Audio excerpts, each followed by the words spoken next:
Okay. Hello, welcome to Zimbabwe. Welcome to the Zambezi River. This is the fourth biggest river in Africa. And welcome. We are here. We are showcasing the best of what Zimbabwe can offer you. And by the way, my name is Chaku, and I'm going to present to you one of our youngest guys that's to have come from Lanyula Cultural Village. We're showcasing them to Zimbabwe, and I'm just gonna show you the young guys that we have here. Right? Yes. Yeah. Panache Marova.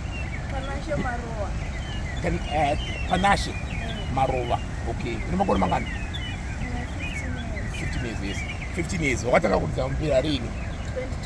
2020. Good. Unguroa just yes. Ukunakizera. Sokuti ramangwana nona rakanaka. Good. Yes. Nondani? Udakwashe mapurisa. Udakwashe mapurisa ni wakuru mangana? 11 years. Okay done. 6. 6. What is wakatanga sharini? 2020. Okay, 2020. Great. Utarisa rodisi rako charuwa kushuka sharini narini? Wachembera. Okay, ramangwana rakanaka. Yeah? Ramangwana rakanaka ndiga? Good. Yes. Oh, ndiwani you? So what? So what name? Okay, you know what mangana? 15 years. Great done. Form 3. Good. But they vasikana azvizivikanwa kuti vasikana vanodzita zvemadesi. Saka iwe wakaita sei semusikana hapana kambokanganisa kuti aiwa asiyana nazvo? Hapana. Asi shungu dziripo. Ukuru wacho zvizvo. Okay. Ramangwana ukuru kuona sei? Rakanaka. Good. No. Ramba wakashinga. Desi ukuona kunatsogona chazvo. Yes. Sikana ndokupedzera. Yes.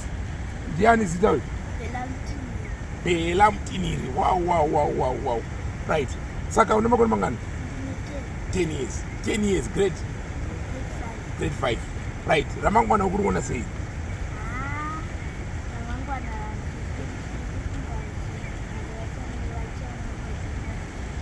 Okay.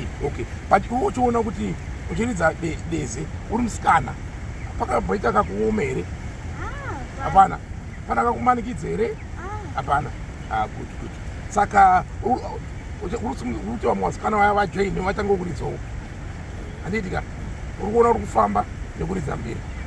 Okay. Saka takadaro ticha wenyu ari kudzidzisai zvegwenyambira izvi ndiani? Always mtiri. Anobvepi? Mondoro? Okay. Saka ndakakudzidzisai kuti muite izvi. Kashoma kuona vayuthi vafanira kudiki vachiita chido chekudzidzisa kudzidza chinyakare. Saka totega ticha washo tichataura naye idzwa kuti chii chiri kuitika chamungashuwirewo kapari chamungashuwirewo here chamungodai kana kuti chii chiri rwenyika rwakubatsiraiwo kana chamungadewo kuti musimudzire pamusoro kuti nezvakawanda zvamunazvo. Okay. No, chacho wadati list yatakakurisa. No, ndataura neticha wenyu. Right. Ndibate ticha. Baba. Makadi. Aiwa tinofara chaizvo. Right. Ndofara. Indetwa Chakumtepa. Indetwa Alusi Mtiniri. Alusi Mtiniri. Ndinobva ndiri palubangwa kuLanyula Cultural Village tasanganazve tiri kuna Zambezi. Ndonzi patisanganisa. Right. Ndaona vanhu vachiridza kwenyu vachirova desi. Ndafara kwazvo. Chii chatingaitire vana kuti tisimudzire? Tasvika paceiling here kana kuti pane zvimwe zvamuda kuti tipfuure kuenda mberi? Ndikutotarisira kuti vana tipfuure kuenda mberi navo, tirambe tichengetedze culture yedu, tikuona culture yedu ikuita siri kudzika, saka tikabata muzera uyu culture yedu inoramba yakaumbika. Saka tinotarisira kuti vana ava vatidzidzisa izvozvi vakawanda, havasi ava vamaona chete. Ndina about 25. Saka ndotarisira kuti iva vana ava achave maticha futi vanofanira kuramba vachifundisa futi vamwe culture yedu yopararira yoramba yakachengetedzeka. Okay. So takatangana neruzhinji rwenyika yeZimbabwe nevakatitekeshera kunze kwenyika vanoda kuziva kuti tine zvatinenge tichishuwira kuti dai tawana chakati. Mungati zvitatu kana zvingave 5 chamungati gaga chamungati aiwa kana wamutepfa titaure kuti tingadai kuti simudzire vana tidai.